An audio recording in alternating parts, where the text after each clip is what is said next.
A greater story has been unfolding in the United States in Dearborn, Michigan, where explicit material has been brought forth by parents. With the latest exclusive report, I'm Fatima and Zainab. And I'm Zainab Wrights, and you're watching TMJ News.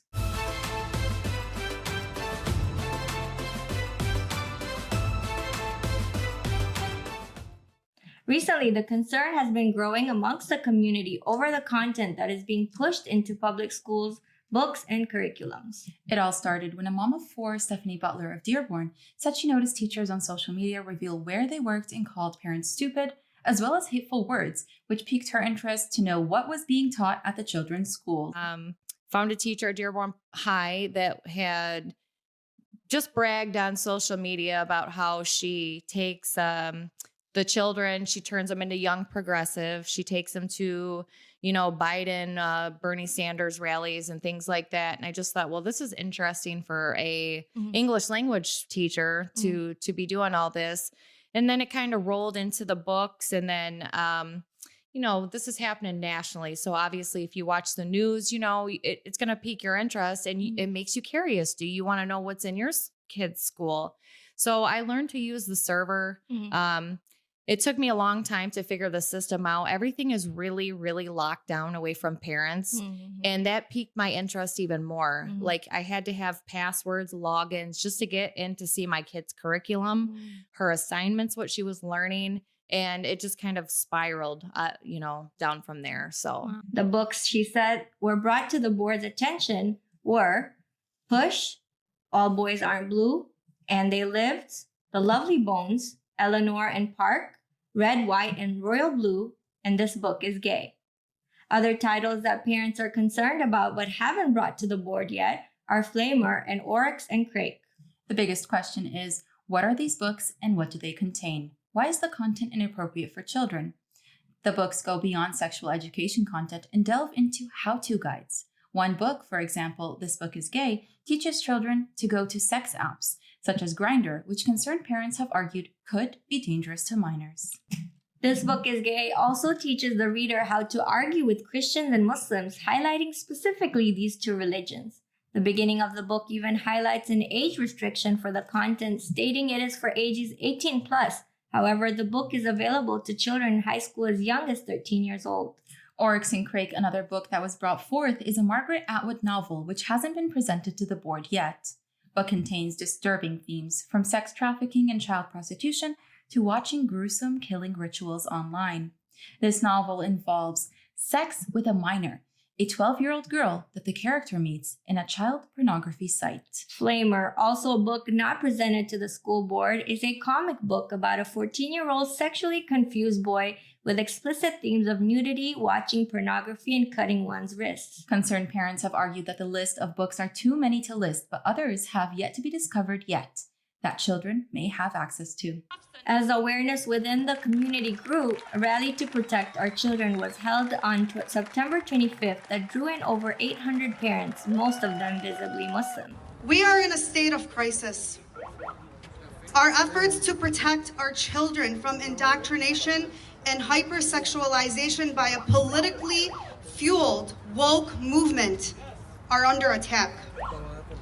Do you know our district is one of the lowest performing districts in the state? We have people in positions of power, teachers and administrators, more focused on a woke ideology rather than making sure our children are taught the basics of reading, writing, math, and science. At the rally, it was announced that the concerns of parents would be addressed at the Dearborn Public School Board meeting on October 10th. At the meeting, hundreds of parents and concerned community members, including grandmothers, teachers, students, and siblings, attended and filled the halls. The routine hour-and-a-half meeting addressed school funding, disability programs, and the book reading process as part of the board's agenda. Board members like Hussein Berry addressed the concerns of parents and asked if there was a way to make them feel included in the decision-making process. Welcomed by this board, and we listened to her, and we welcomed her, and we listened to her ideas. And that's why we're here tonight to continue this debate. And while the meeting was met with a few cheers, applause, and boos from the public, the hall was mostly quiet and attentive to what was being said. After one attendee expressed disagreement with the 3-minute rule for parents to speak, and the crowds cheered in agreement, it was announced that the overflow of attendees was in violation of the fire code. For the meeting to continue, attendees had to leave the building except for around 100 people. Feeling dismissed and unheard, attendees booed and remained in place. The school board members left the meeting with a police escort as some of the crowd chanted, "Vote them out."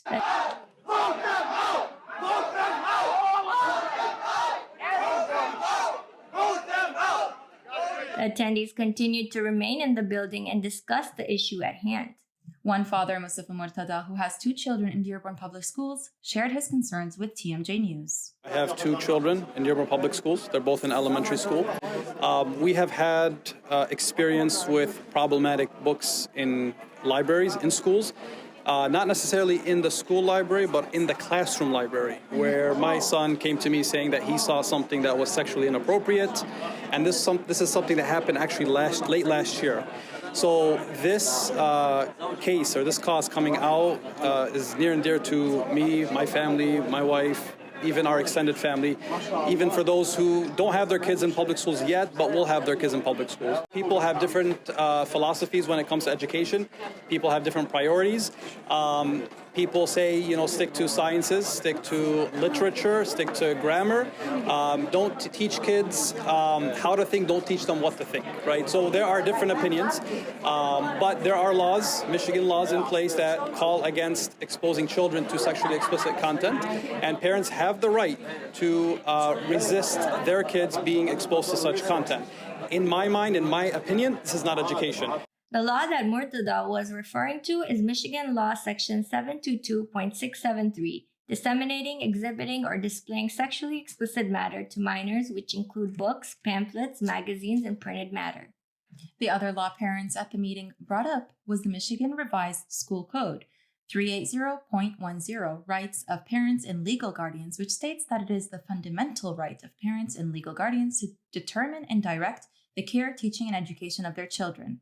The public schools of this state serve the needs of the pupils by cooperating with the pupils' parents and legal guardians to develop the pupils' intellectual capabilities and vocational skills in a safe and positive environment. Stephanie Butler says enforcement of the law will be the solution that the parents are looking for. The solution is that they need to remove the sexually explicit books as the law in Michigan states.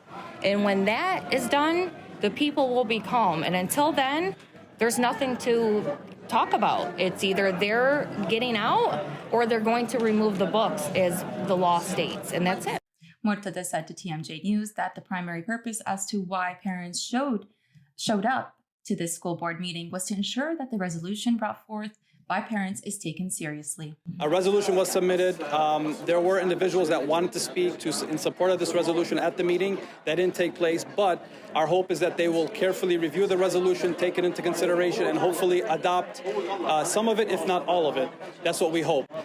If, for any reason, we feel that they're not taking serious steps in addressing the issue, obviously there are many things that can be done on a political level in terms of maybe voting in certain alternative school members in the future.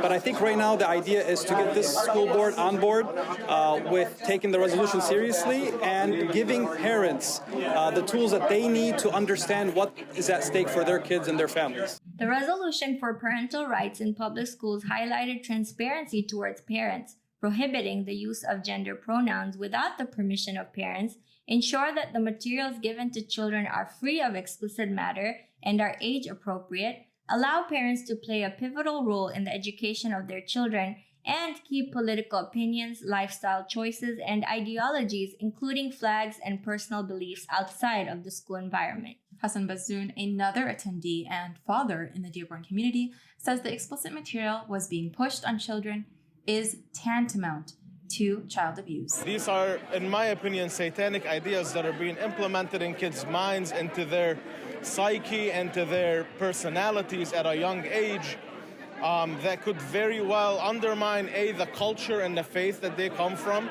the family principles and the family standards that, these kids come from, right? And also potentially expose them to things, like I said before, that can amount to child abuse. I have a very serious concern for the well-being of the younger generation in Dearborn, whether be it, through the Boy Scouts or, the other youth groups that I have been involved in. And these are kids that attend Dearborn public schools in many cases and are going to be exposed to things that will potentially harm their moral compass, their development, and in the case of the issues that are being raised today, the concerns that are being raised today, these are things that could amount to the level of child abuse. He added that this is not just an issue that applies to Muslims, but others who hold their religious beliefs and family values sacred. Whether it be Muslim or Christian or Jewish in this case, there's a lot of conservative people in this country, a lot of conservative people in our community that are seeing their conservative values and their family values threatened by these things that are being indoctrinated and being implemented into the school education system. Albeit right now it's being done in a very subtle, sleek way, kind of like under the rug type of approach, but this is only the beginning. An Islamic scholar present at the school board meeting agreed that this is not an issue for Muslims only, but for all Abrahamic faiths. We should defend our rights and follow up with our rights. First, from Islamic point of view,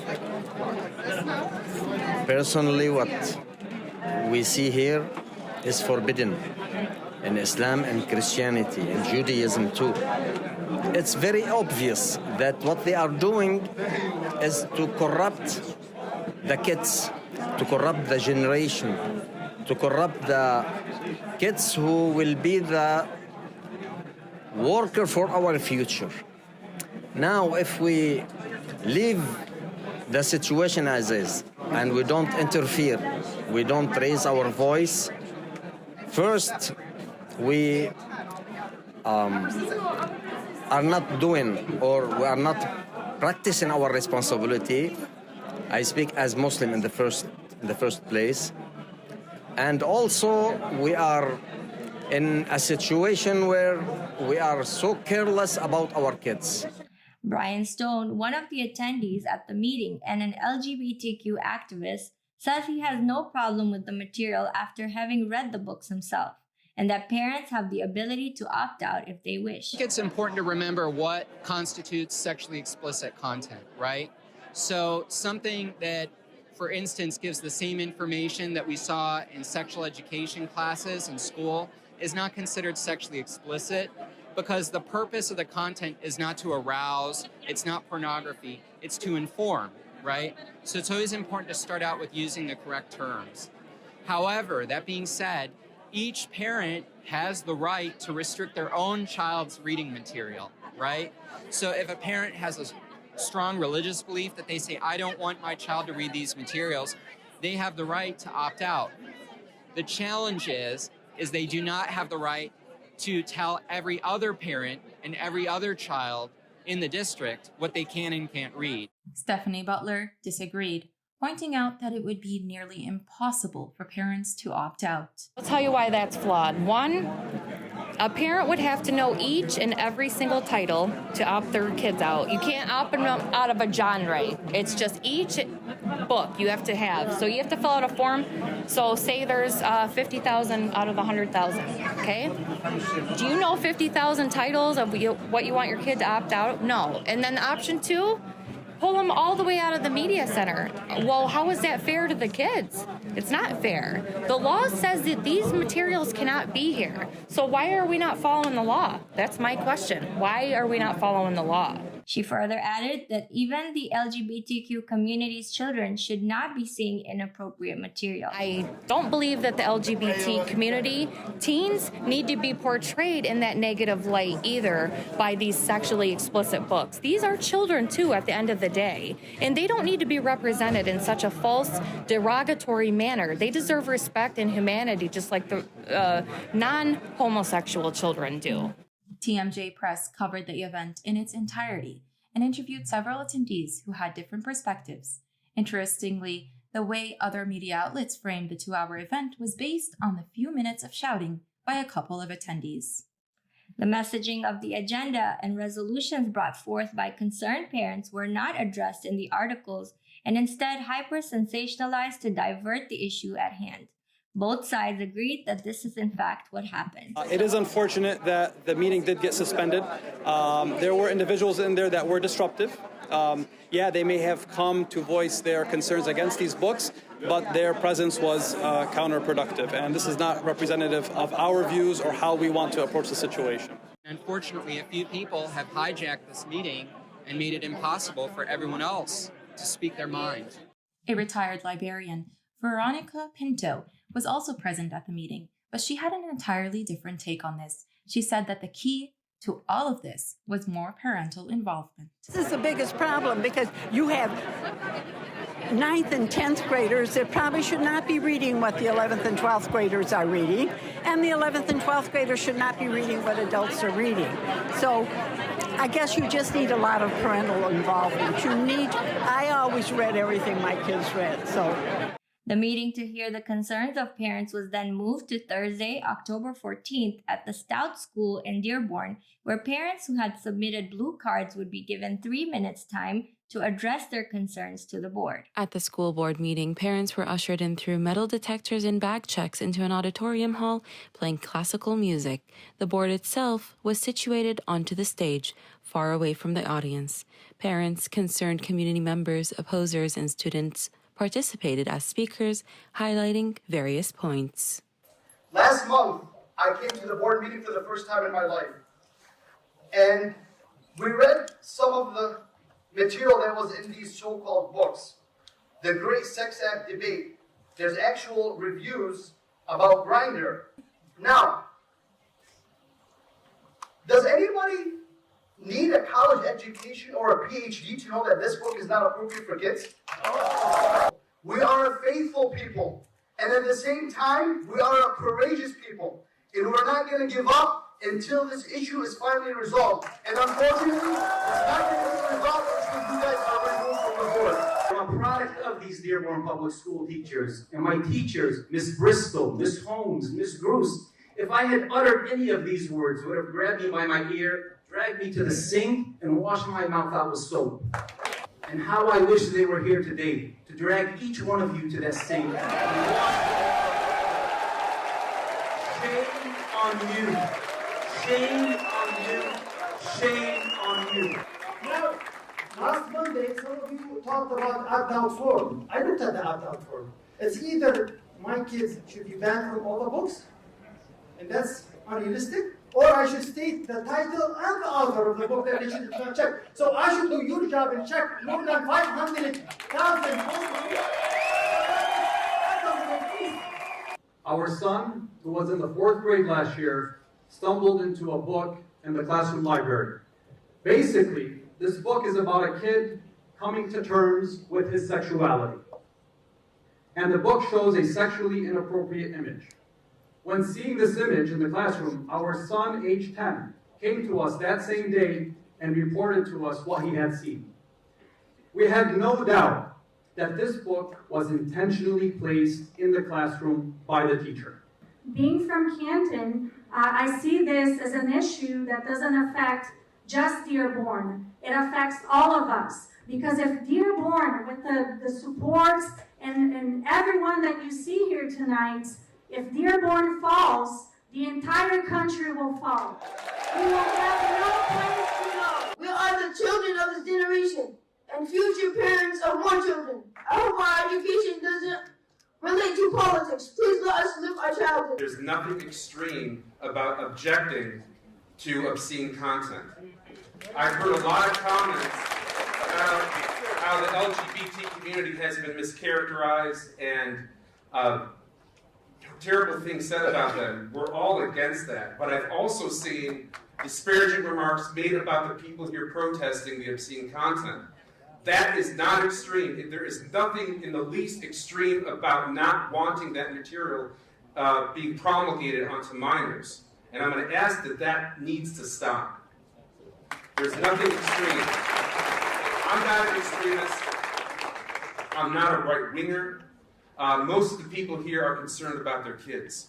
Don't mischaracterize them. Don't disparage them. Members of this board have inclined towards an insane, liberal LGBT ideology that holds many fanatical views but not so deranged as the idea that pornography is good and students should have access to pornographic material in school as part of education. The book challenging process we presented is, I'm sorry, a joke, because any pornographic books on any sexuality, whether on homosexuality, incest, pedophilia, zoophilia, or other forms of sexual perversions is illegal and should never be on our shelves to start with. Those opposing the resolution framed the issue as one of homophobia and attack on the LGBTQ community.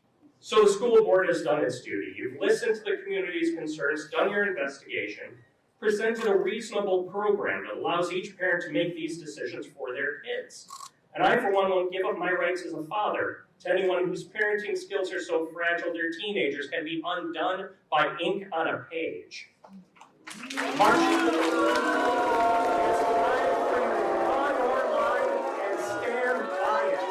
And we know this isn't about the books because the district has pulled the books in question to review. And they're reviewing every single book in every single school library.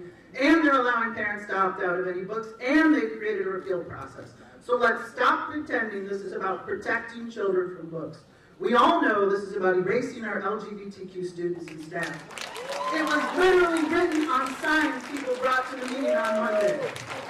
But other speakers dismissed their argument, saying their issue was the explicit material in the school environment. To the LGBT community, the majority of parents are not here to attack your right to exist in a free society. But parents also have rights to protect their children. Criticism of age-inappropriate content is not criticism of the LGBT community. Advocating for such materials to be placed in schools is a violation of parents' rights. Many of us here don't care what your sexual preference is, nor do we want to argue about gender identities or if men can get pregnant. What concerns us is that your personal beliefs do not poison the beliefs, our religious duties, or the biological facts. When the schools decided to take God out of the classroom, it was to protect children from being indoctrinated. The same applies here. Other speakers argued that the explicit material and indoctrination at the school level was a violation of constitutional rights. There's a concept called locus parentis, under a legal doctrine, that you are technically responsible in servitude of the parent's interest while they're at school. The fiduciary duty that you owe to these students is a duty of loyalty and duty of care. And the very issue here is to make sure that there is an independent committee that is formed and that does reflect the very protections that are granted by the state constitution.